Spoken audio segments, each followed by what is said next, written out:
Good evening, viewers, and welcome to tonight's regional news. We begin tonight's regional news in Grenada. Minister of Health Nicholas Steele has confirmed that government is contemplating giving regional countries some of its coronavirus vaccine stock that is close to expiration. Steele said Grenada has held discussions with some countries on the matter, but he did not identify which ones. Grenada rolled out its COVID-19 vaccination program in early February with AstraZeneca vaccines from Dominica and Barbados.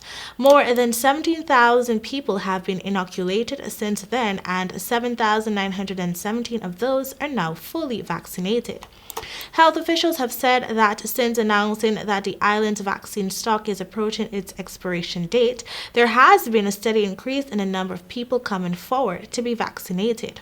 Thousands of doses due to expire on June 27 are still available. In addition to receiving the gifted vaccines, Grenada has started to get more doses under the COVAX facility, a global effort between the Coalition for Epidemic Preparedness Innovations, Gavi, the Vaccine Alliance, Gavi, UNICEF, the Pan American Health Organization, and the World Health Organization. And now for more news. A new collaboration between the Government of Canada and the Pan American Health Organization, PAHO, is being launched to improve the health and protection of populations in situations of high vulnerability due to COVID-19.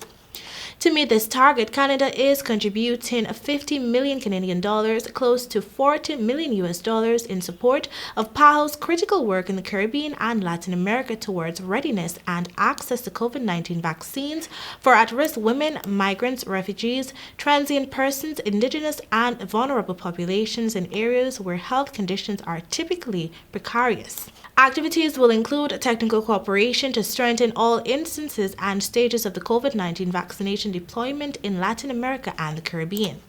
This incorporates training for public health workers and healthcare professionals on equitable COVID-19 vaccine rollout, as well as comprehensive technical cooperation on regulatory and oversight processes, reinforcing immunization policies and vaccine delivery strategies, supporting vaccine procurement, logistics, and cold chain challenges, strengthening communication strategies, and advocating for fair access and allocation of vaccines. The Dominican Republic to date has registered 31,452 cases of children under 20 years of age who have received a positive diagnosis of COVID-19 in the country. These figures have been increasing systematically in the last 8 days. 1 week ago, in Bulletin 426, the surveillance system registered 30,839 positive cases in that age group. At the same time, on Wednesday, it reported 31,452 cases for a record of 613 new diagnoses from the 18th to the 25th of this month, with the new cases reported every day. It is precisely in this young population that the Ministry of Public Health authorities is placing greater emphasis on avoiding crowds, the so-called teteos, and the call to vaccinate those over 18 years of age. On Thursday, the Minister of Public Health, Daniel Rivera, referred to the increase of COVID-19 cases in the young adults. I quote, "We believe that young people are currently the nucleus of attack to the virus because of the number of young adults we are having and the number who have died." End of quote. And finally, in Colombia. Friday marks a month since the beginning of protests that have roiled Colombia, causing fuel and food supply shortages, unemployment, infrastructure damage, forcing businesses to close and hurting local economies.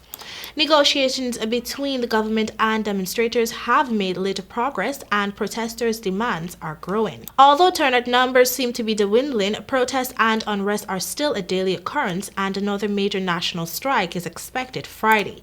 Disruptions have been most evident in Colombia's third biggest city, Cali, where roadblocks have halted supplies of food, fuel, and other goods, forcing some businesses to close while thousands are out of work. And that concludes your regional news. Thank you for watching.